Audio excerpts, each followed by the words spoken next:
Si Dylan Reyes, 25 taong gulang. Only son of Attorney Marcos Reyes, owner ng Reyes Modeling and Talent Agency. At nanay niya lang naman si Catherine Lim Reyes, tagapagmana ng real estate empire. Graduate ng exclusive international school. Never nag-commute. Never naghintay sa kahit ano. His bad attitude stems from never being told no. Pero may hidden insecurity. He's always seen as the boss son. Never taken seriously as an actor. Kaya he overcompensates with the arrogance. Si Ivor Santos, 27 taong gulang. From the middle class. Photography ang passion at ang trabaho. May sariling small studio sa Quezon City. Pero nag-freelance para sa exposure. Known for his patience and calm demeanor. Pero may limit din. He needs his job to pay for his sister's med school. Welcome sa ating mundo ng Pinoy Boy Love Stories. Mga kwentong puno ng kilig, kirot, sekreto, at tunay na pagmamahal. Dito, bawat kwento ay may buhay. Bawat karakter ay may puso. Bawat eksena, may emosyong tatamang diretso sa'yo. Kung mahilig ka sa mga BL na may halong drama at unexpected twist, nasa tamang lugar ka. Huwag mong kalimutang mag-like kung nagustuhan mo ang kwento.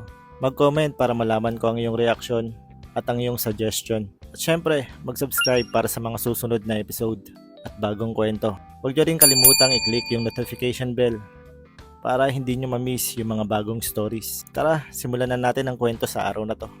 Sa loob ng isang high-end studio sa Makati, maagang dumating si Ivor Santos, ang bagong freelance photographer na kinuha ng isang luxury brand para sa kanilang upcoming campaign.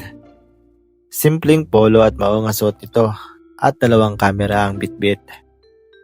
Nakangiti siyang pumasok, excited pero may pagka-nervyos. First time niyang makatrabaho ang isang A-list celebrity sa ganitong kalaking production. Ang problema, hindi lang basta A-list ang nakatoka sa kanya. Ito si Dylan Reyes.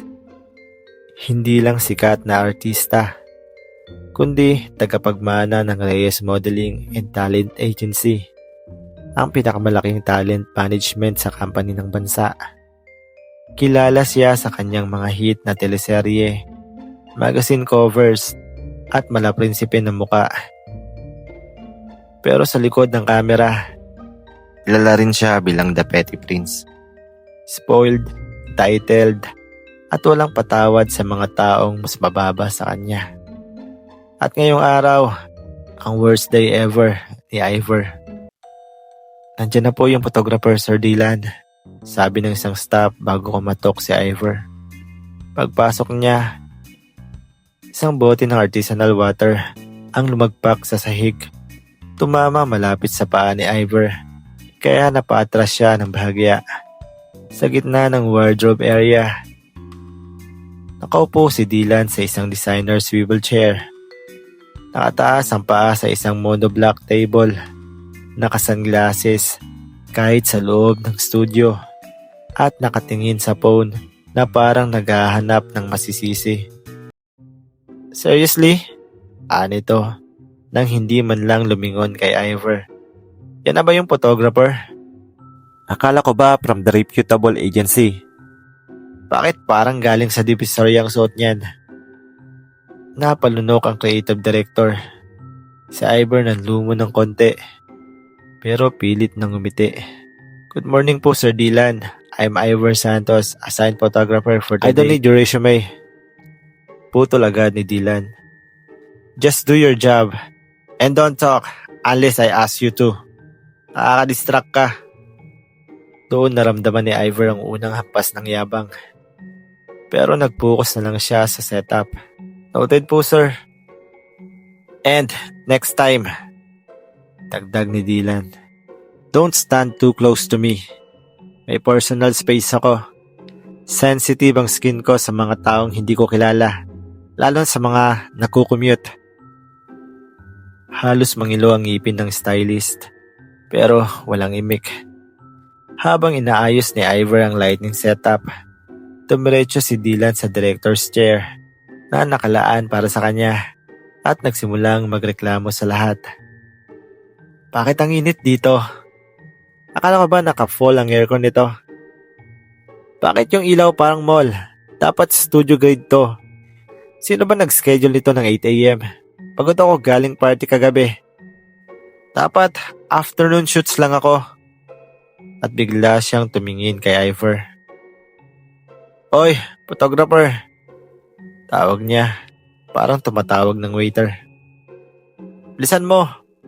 Oras ko to, hindi oras mo. 2 minutes lang po, sir. Na-adjust ko lang yung diffuser para sa soft shadows sa Did I ask you for a lighting lesson? Singhal ni Dylan.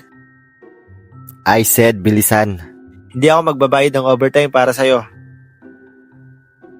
Overtime? Halos masamid si Ivor. Libre na nga ang creative direction mo. Ikaw pa ang may kanang magreklamo. Pero nanatili siyang tahimik. Professional dapat. At isa pa. Biglang lumapit si Dylan. Tinanggal ang sunglasses. At tinignan si Ivor mula ulo hanggang paa. Huwag kang humingiti ng ganyan habang nagtatrabaho sa akin. Nakaka-awkward. Hindi kita pinakikilig. Sa loob-loob ni Ivor. Hindi ka naman talaga ganun kagwapo sa personal. Pero nagpigil pa rin siya. Oras na ng shoot. Okay Dylan, pakitingin dito sa lens. Slight tilt sa left, please. Sabi ni Ivor. Slight tilt. Panghuhusga ni Dylan. Sino ka para utusan ako ng slight tilt? Ako yung artista. Alam ko ang angles ko. Ikaw, shutter lang ang trabaho mo. Natahimik ang buong set.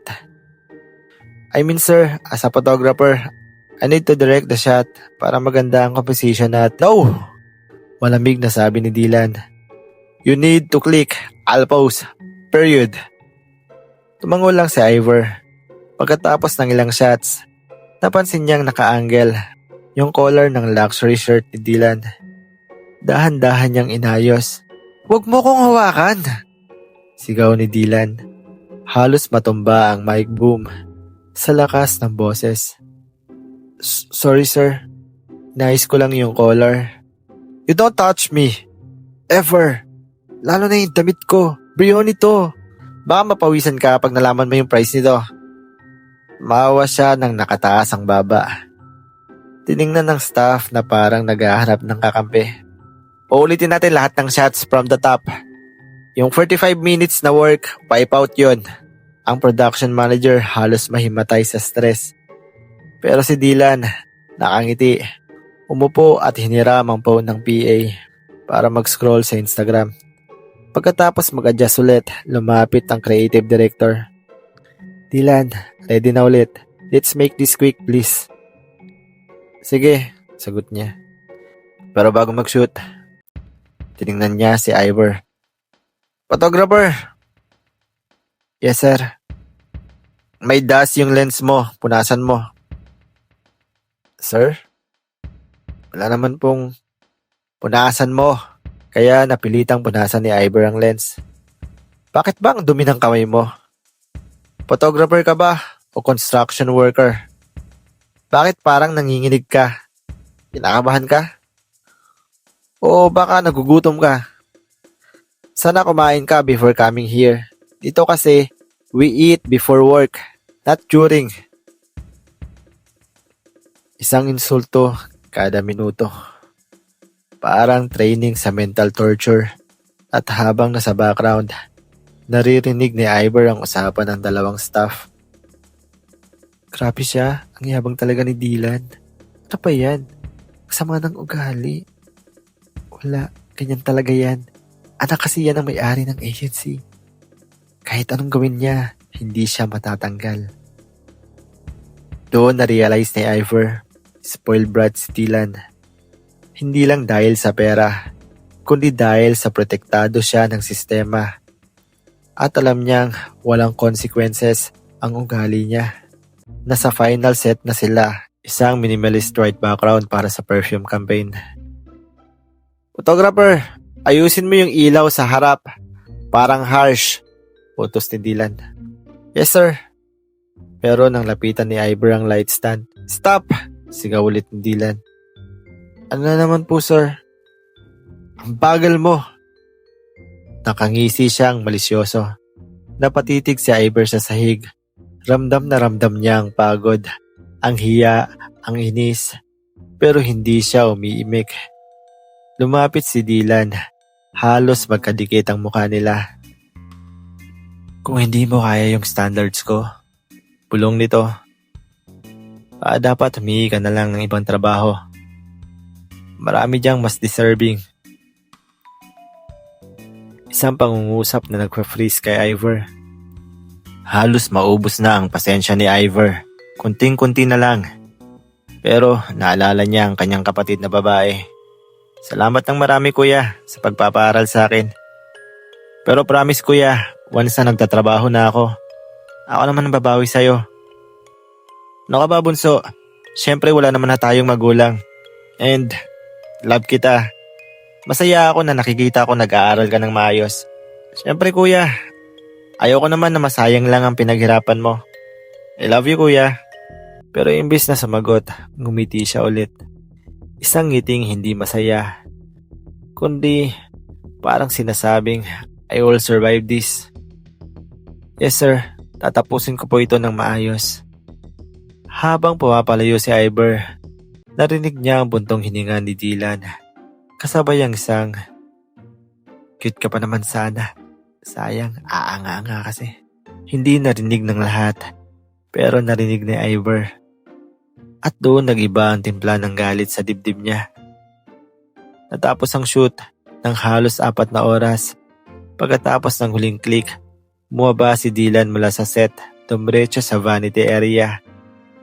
Walang thank you o good work. Send the rose to my manager. I'll choose which one to use. Baka isa o dalawa lang ang magustuhan ko dyan. Sabi niya habang naglalakad papalayo. Hindi na sumagot si Ivor. Pagod na siya, sugatan na ang pride. Pero buo pa rin ang determinasyon.